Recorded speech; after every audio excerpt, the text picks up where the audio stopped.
Olá pessoal, como estão vocês? Aqui é o Diácono Luciano, novamente com vocês nessa matéria, nosso encontro semanal sobre o Pentateuco.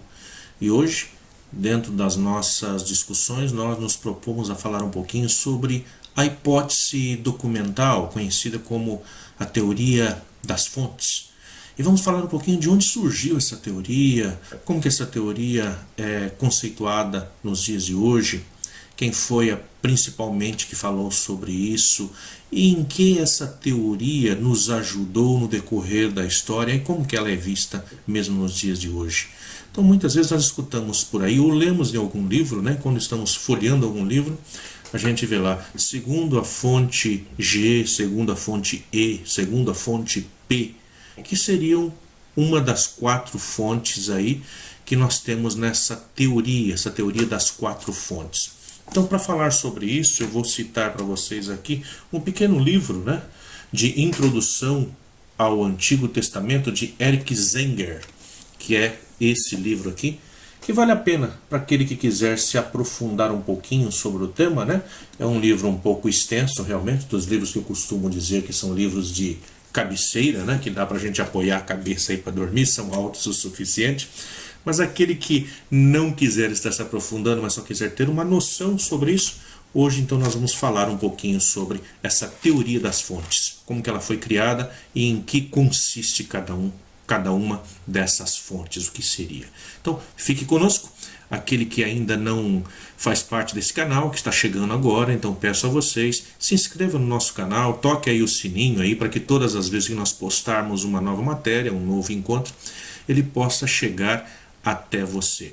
Então nós temos também na descrição do vídeo, logo abaixo, vocês encontram um lugar, uma página, onde vocês podem acessar e baixar esse material por escrito. Não esse livro, mas um material que é um resumo de vários outros livros, vários outros autores que vão falar sobre o assunto. Então você que está chegando agora, fique conosco e nos ajude a divulgar a nossa página. Assista os encontros passados e fique junto conosco em tudo aquilo que virá pela frente. Nos propomos, portanto, nesses encontros, a falar livro por livro, cada um dos 5 livros do Pentateuco. Sem mais delongas, vamos iniciar.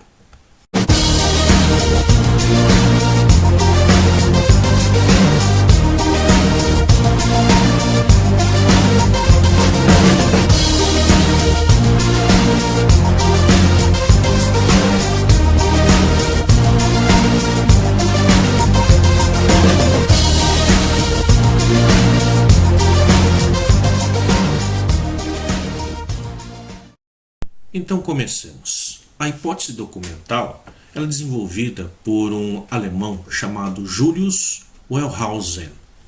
Também conhecida essa hipótese como teoria das fontes. Ela é a teoria segundo a qual os 5 primeiros livros do Antigo Testamento, que nós conhecemos como Pentateuco, ou como Torá na Bíblia hebraica, essas teorias são resultado de uma composição a partir de 4 fontes principais. Ou seja, nós teríamos aí 4 fontes, 4 lugares onde foi buscado os livros da Bíblia para que pudesse se escrever, se fazer uma compilação e arranjando da forma em que ele ficou. Isso por quê?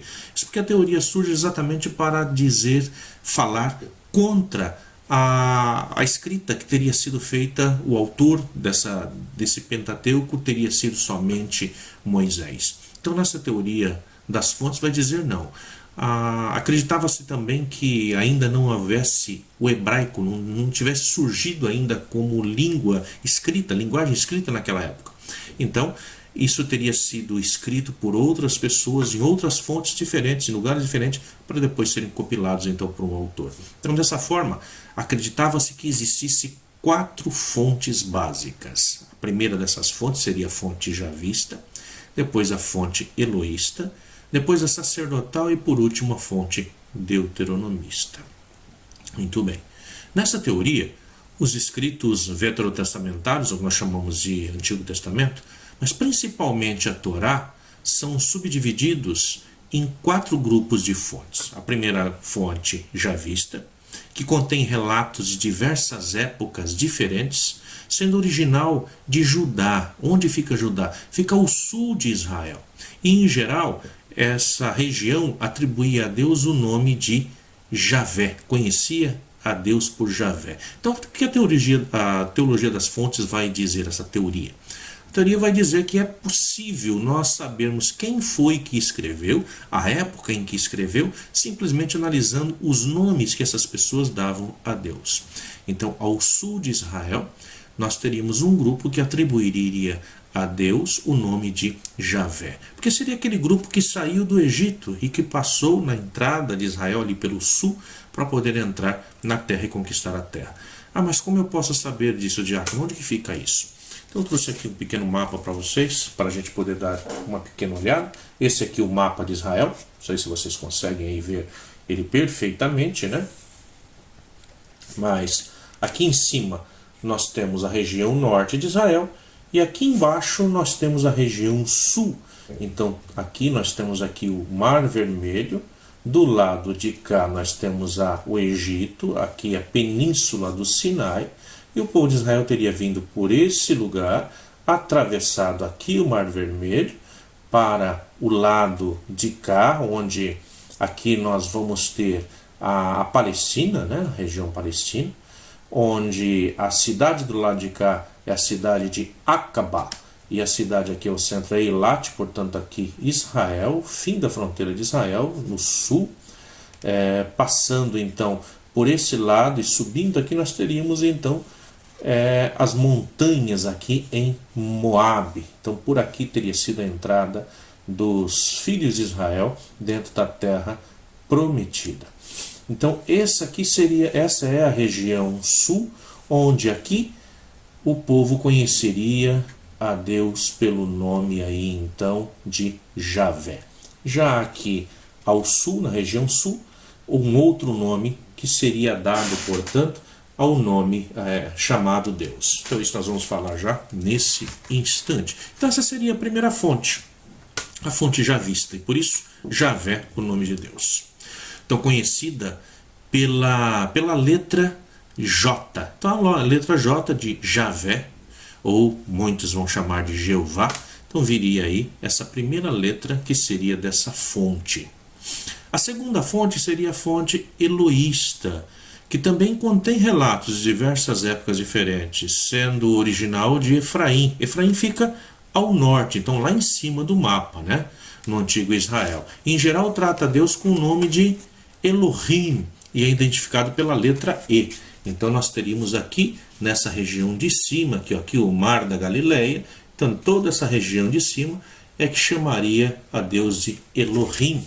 Daí vem o que acontece com Jesus no alto da cruz, quando ele está lá sendo crucificado, e em um certo momento, pouco antes dele entregar o Espírito, ele vai dizer: Eloi, Eloi, lama sabachthani, famosa, célebre frase: meu Deus, por que me abandonastes? Eloi vem de Elohim, só que Eloi é Deus meu. Então, meu Deus, lama, por quê? Sabachthani, por que abandonastes a mim? Por que me abandonaste? Então, isso identificaria que Jesus viria realmente lá da região do norte. Então, aqueles de lá é os que identificariam a Deus como Elohim. Portanto, seria uma outra fonte, essa segunda fonte, né? A fonte eloísta, identificado pela letra E. Ambas as fontes, tanto a javista como a eloísta, contém documentos tão antigos quanto o próprio surgimento do hebraico enquanto língua gramatical, estruturada como nós conhecemos.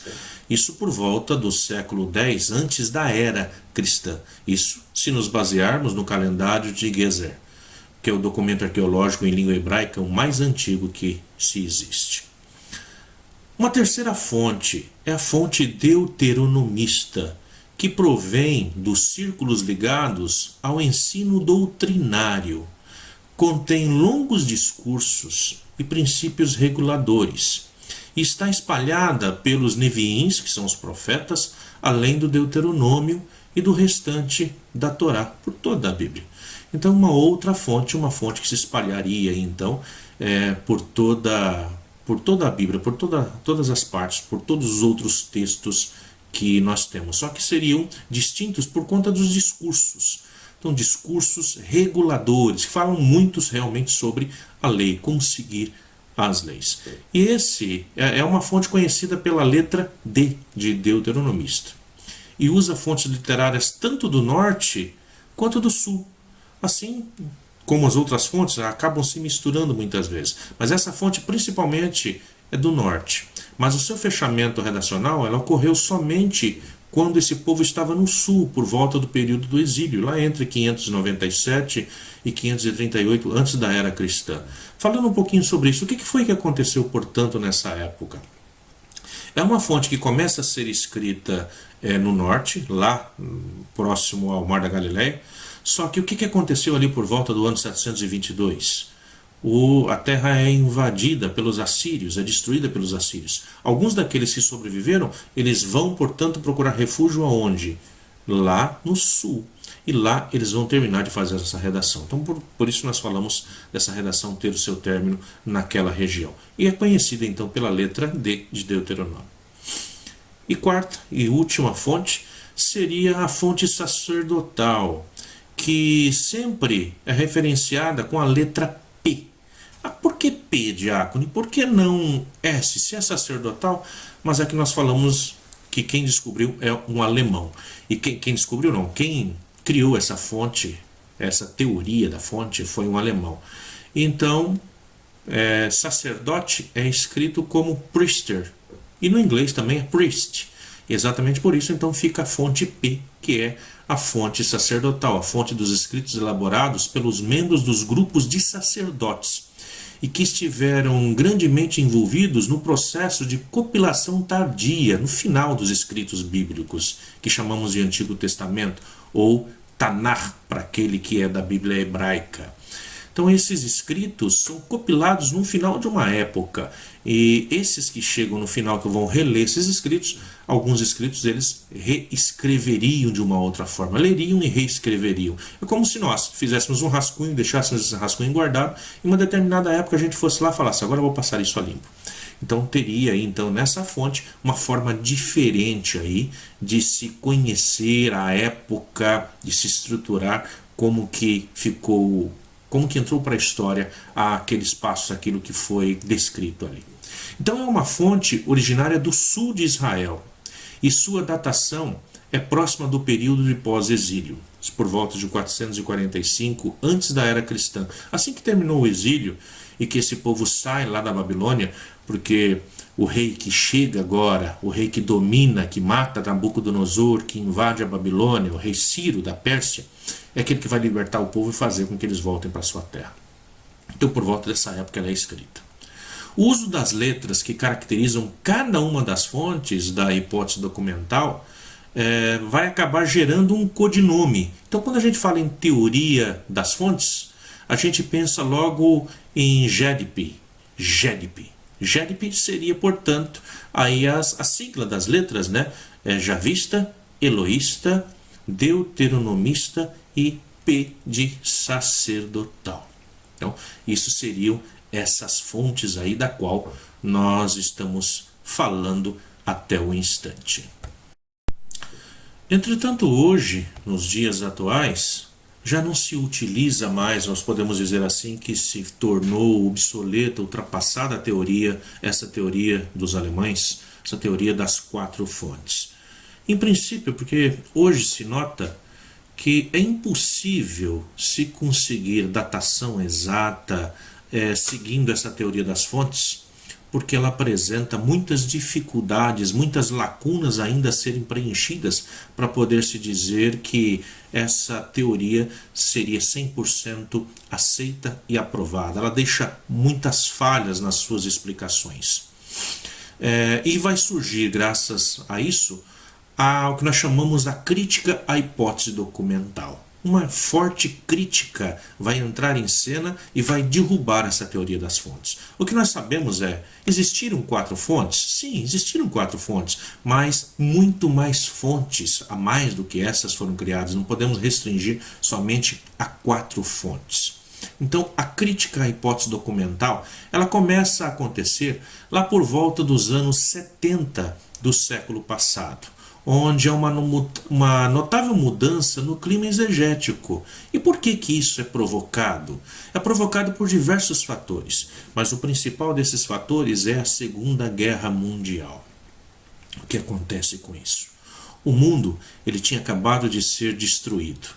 E das suas ruínas, das ruínas desse mundo, vai surgir um outro. E esse mundo que surge agora, ele está dividido por ideologias, grandes ideologias. Na exegese do Pentateuco, assiste-se a uma espécie de, vamos dizer assim, morte do Pai, morte de Deus. Critica-se todos os grandes mestres do passado e são abalados os fundamentos da pesquisa, pois não se discute mais se este ou aquele ponto das teorias está certo ou está errado, mas se discute os seus próprios pressupostos. Coloca-se no banco dos réus a hipótese documental. Em alguns lugares, a própria exegese histórico-crítica. Então o mundo está passando por uma grande transformação nesta época. Assiste-se nessa época a um influxo maior da nova crítica literária, ou seja, na autonomia do texto literário e da ciência literária que o analisa. Para entender um texto, vai-se dizer, não se precisa necessariamente explicar a sua origem, como pedia a crítica literária contemporânea, aquilo que nós estávamos falando até agora na teoria das fontes. Portanto, pesquisar as fontes, as origens e a gênese de um texto e um estudo histórico não se torna mais necessário. O estudo histórico prescinde da história do texto e de seu autor ou de autores, para explicá-lo em sua forma final ou em sua forma canônica. Então, necessário se faz nós lermos e compreendermos o texto como o texto está, o que o texto nos traz, o que o texto nos apresenta. Então, basta a interpretação do Pentateuco. Com isso, portanto, nesse novo surgimento agora da literatura bíblica, da busca por respostas, o que vai se ter agora é uma nova leitura da Bíblia, não mais a partir da teoria das fontes, mas a partir de uma interpretação literária da Bíblia, porque vai ser considerado que as fontes, a teoria das fontes, ela é insuficiente para resolver o texto. Ela é insuficiente para nos dizer realmente de onde é o texto, como é o texto, qual é o ano do texto, como nasceu.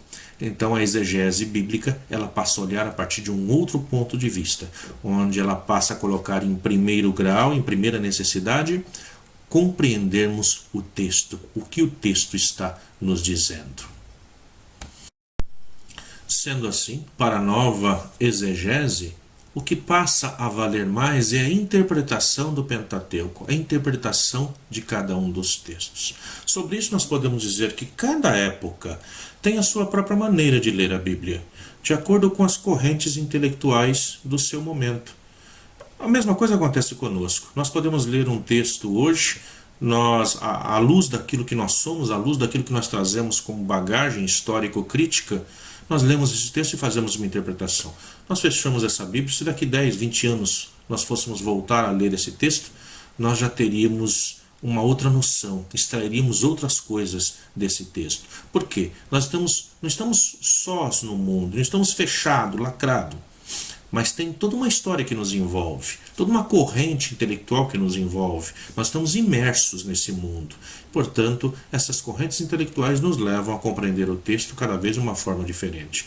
Podemos aqui citar como exemplo as correntes humanísticas do Renascimento, lá entre 1300 e 1700, levaram as pessoas a fazer uma exegese completamente diferente da nossa nos dias de hoje. Durante o Iluminismo, começam a ampliar os métodos histórico-crítico. Isso vai se dar lá por volta do século XVIII. Mais tarde, a filosofia de Hegel, o positivismo, o evolucionismo e os estudos antropológicos, filosóficos, sociológicos também contribuíram para o desenrolar da investigação bíblica, isso já no século XIX. E a partir de meados do século XX, nós temos a tendência mais acusada na interpretação bíblica é de uma nova crítica literária. Então, como refazer? Como repensar tudo isso? Então, tudo isso recomeça agora no século XIX.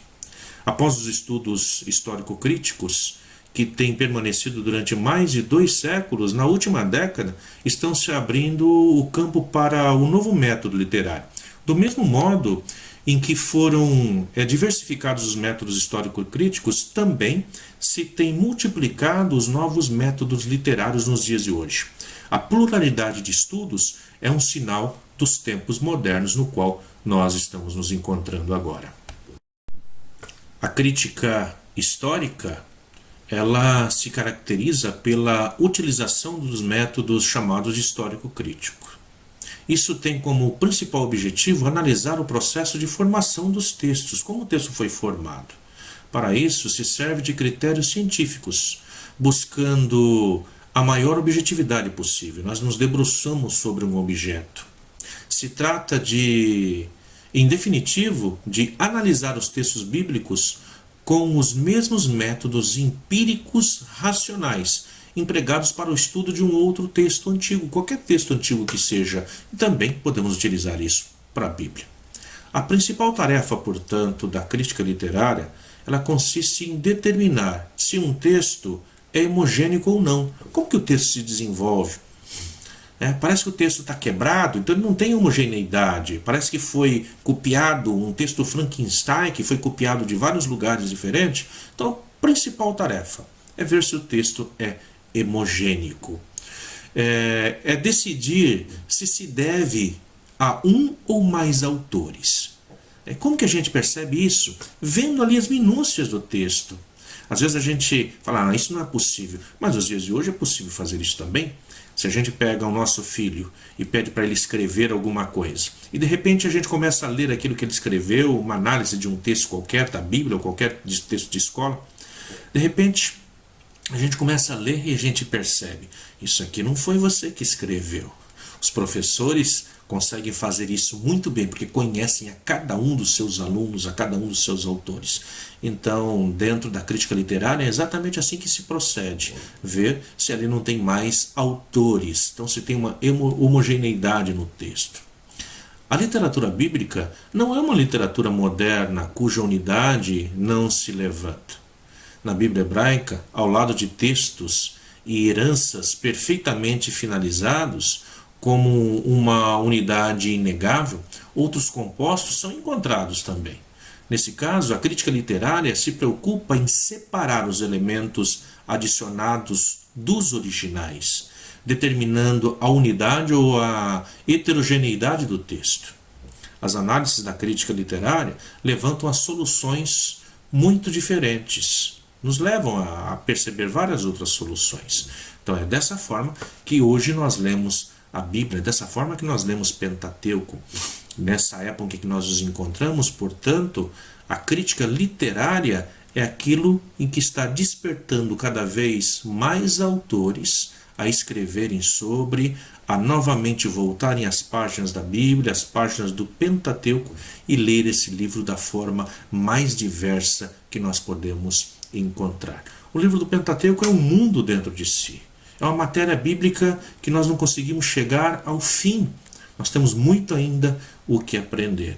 E assim como a teoria das fontes, que foi tão utilizada e ainda é utilizada por muitos até os dias de hoje, também a crítica literária ela está chegando com as suas novidades, e tanto uma como outra, uma teoria como outra teoria, nos ajuda cada vez mais a nos aprofundar nesse universo bíblico, que uma vez que nós bebemos dessa fonte, nós não queremos parar mais de nos embriagar com ela. Muito bem. Por hoje é só, acho que já tivemos o bastante para estudar e para quebrar nossa cabeça por hoje. E no nosso próximo encontro, depois de vocês meditarem aí bastante sobre tudo isso que foi falado, no nosso próximo encontro nós vamos começar a falar sobre os 5 livros do Pentateuco, o seu conteúdo e a sua estrutura. Como está estruturado esse livro?